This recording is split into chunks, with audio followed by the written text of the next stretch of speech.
บายดีทุกคนสำหรับเป็นไผที่อยากจะสร้างเครื่องจากไทยเบิ่งคลิปนี้ให้จบสร้างเป็นแน่นอน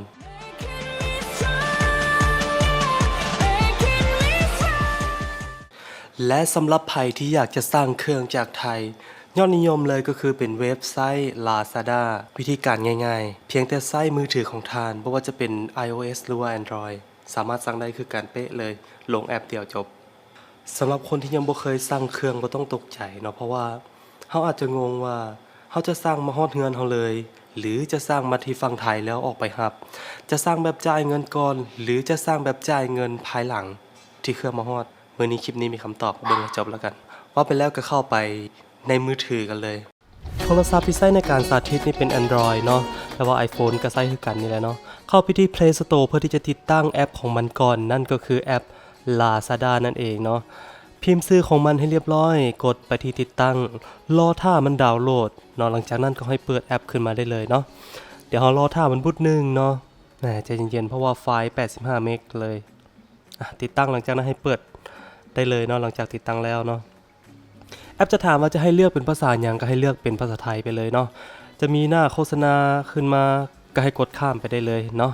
ให้กดไปที่เข้าสู่ระบบเนาะการเข้าสู่ระบบนี้คือจะเข้าผ่านเฟซกดไปที่เฟซที่อยู่ทางด้านลุ่มเนาะมันจะซิงก์กับเฟซเขาเองโดยอัตโนมัติบ่ต้องมีอย่างไรเนาะแล้วมันจะกลับคืนมาหน้านี้เนาะให้กดไปที่หน้าหลักที่อยู่ทางด้านลุ่มเป็นกากเงินคนนะกดไปเลยเพื่อที่จะเซิร์ชหาสินค้าที่ว่าพวกเฮา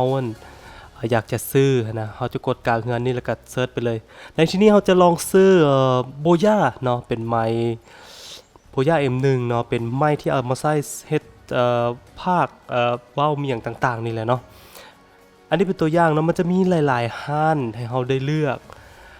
ที่สำคัญของการเลือกก็คือต้องเบิ่งที่คอมเมนต์เบิ่งที่ดาวเบิ่งที่การส่งเครื่องของมันจะมีผู้คนที่มาให้รายละเอียดต่างๆเอาไว้หลากหลายคนเนาะแบบนี้เราสามารถกดเข้าไปเบิ่งสามารถคลิกบนที่ว่าดูทั้งหมดเนาะก็เข้าไปเบิ่งว่าแต่ละคนนี่ซื้อไปแล้วสินค้านี่เป็นจังไดเขาเจ้าได้คอมเมนต์เอาไว้ว่าดีหรือบ่ดีจังไดและถ้าหากว่าถูกใจแล้วมักห้านนี้แล้วอ่านทุกอย่างเพื่อความมั่นใจแล้วเทียบกับห้านอื่นมาแล้วนั่งไต่ตองอยู่สัก3วัน3คืนเป็นที่เรียบร้อยแล้วก็ให้กดไปที่ซื้อเลยเนาะจะมีกาสีส้มอยู่ทางด้านลุ่มเนาะซื้อเลยหรือจะมีหลังจากนั้นก็ให้คลิกที่ซื้อเลยแล้วไปคลิกที่แก้ไขที่อยู่เนาะแก้ไขที่อยู่ทางด้านเทิงเนาะมันจะให้เราแก้ไขโอเคแก้ไขที่อยู่อันนี้บ่ต้องงงนะมันเป็นที่อยู่ของเจนุชที่ใช้ขนส่งระหว่างประเทศสำหรับที่อยู่ของเจนุชเนาะตุ้ยจะขึ้นปะเอาไว้ที่กล้องคลิปเนาะสามารถเข้าไป copy เอามาวางได้เลยเนาะแต่ทุกท่านจะต้องได้เปลี่ยนชื่อและเบอร์โทรของท่านให้เป็นของท่านเองแล้วกดที่บันทึกเนาะหลังจากบันทึกทุกอย่างเสร็จเรียบร้อยแล้วให้กดไปที่ซื้อเลยเนาะในหน้านี้มันจะมีให้เราเลือกวิธีการซื้อให้กดไปที่ Mobile Banking โอนเงินเนาะเป็นกากเงินในกดมาที่ Mobile Banking ปุ๊บมันจะให้เราเลือกธนาคารมันจะให้เราเลือกธนาคารที่เราใช้อยู่ในนี้ตุ้ยใช้ไทยพาณิชย์เนาะก็จะเลือกไปที่ไทยพาณิชย์ขออธิบายหน่อยนึงเนาะสำหรับผู้ใดที่ว่า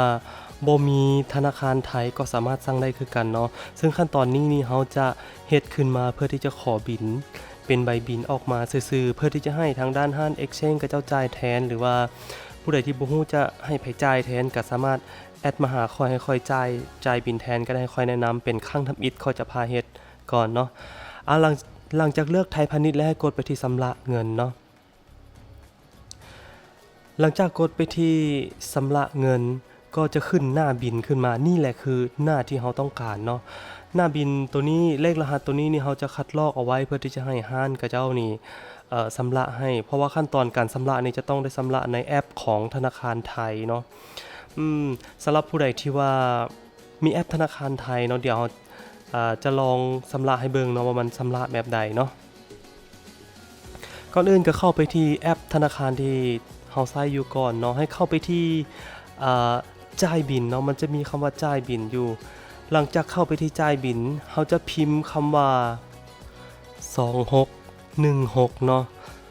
หลังจากพิมพ์คำว่า2616แล้วมันจะขึ้นบริษัท123 Service ก็ให้กดเข้าไปในบริษัทนี้เลยเนาะเลขรหัสลูกค้า มันจะขึ้นแบบนี้เลขรหัสลูกค้าก็คือเลขบินของเรานั่นแหละที่เราไปก๊อปปี้มาที่2ก็ใส่เบอร์โทรเราลงไปเนาะและที่3ก็ใส่จำนวนเงินที่เป็นราคาบินของเรากลับคืนไปกดเช็คเบิ่งอีกเทื่อนึงว่ามันเลขบินตัวนี้ถูกแล้วหรือยังเบิ่งให้แน่ใจจำนวนเงินแม่นแล้วหรือยัง299 บาทถ้าหากว่าทุกอย่างถูกต้องหมดแล้วก็ให้ไปกดที่ตรวจสอบเนาะหลังจากตรวจสอบแล้วข้อมูลทุกอย่างมันถูกต้องหมดแล้วขึ้นแบบนี้แล้วเฮาก็กดไปที่ยืนยันกดยืนยันปุ๊บขึ้นแบบนี้ถือว่าชำระเงินเรียบร้อยเนาะให้กลับไปเบิ่งอยู่แอป Salada เนาะมันจะเขียนว่าการชำระเงินเสร็จสิ้นแบบนี้เนาะหลังจากนั้นก็ให้คลิกกลับคืนมาเนาะมันจะมีแซดอยู่ทางด้านเทิงสีเขียวเนาะมันจะแซดกลับมาบอกเฮาหั่นแหละว่าเจ้าได้สร้างเครื่องไปแล้วแบบนี้จะส่งทางแบบนี้ที่อยู่ที่จะส่งไปแม่นบ่นี่เด้อเพื่อที่จะส่งมาหาเฮาถูกต้องหรือบ่ถ้าถูกต้องเฮาก็กดไปที่ยืนยันก็ถือว่าแล้วทุกอย่างเสร็จสิ้นแล้วมีแต่ท่าให้เครื่องมาฮอดเท่านั้นเองเนาะครับตอนนี้เนาะและโดยปกติแล้วเนาะการสั่งเครื่องจากเว็บ Lazada เนาะก็จะใช้เวลาประมาณ2 ถึง 3 มื้อเครื่องก็จะมาฮอดลาวเนาะหลังจากที่มาฮอดลาวแล้วเนาะทางบริษัทเจนุชเพิ่นจะโทรมาหาเฮาตามเบอร์โทรที่เฮาได้ใส่ลงไปในที่อยู่เนาะจะโทรมาถามเฮาว่าสินค้านี่จะให้ส่งมาที่เฮือนของเฮาเลยหรือเฮาจะเข้าไปรับเองเนาะในกรณีนี้ตุ้ยจะเข้าไปรับเองเนาะเพราะว่ามันบ่ได้ไกลจากบ่อนที่ตุ้ยเฮ็ดเวียกเลยเนาะตุ้ยขาย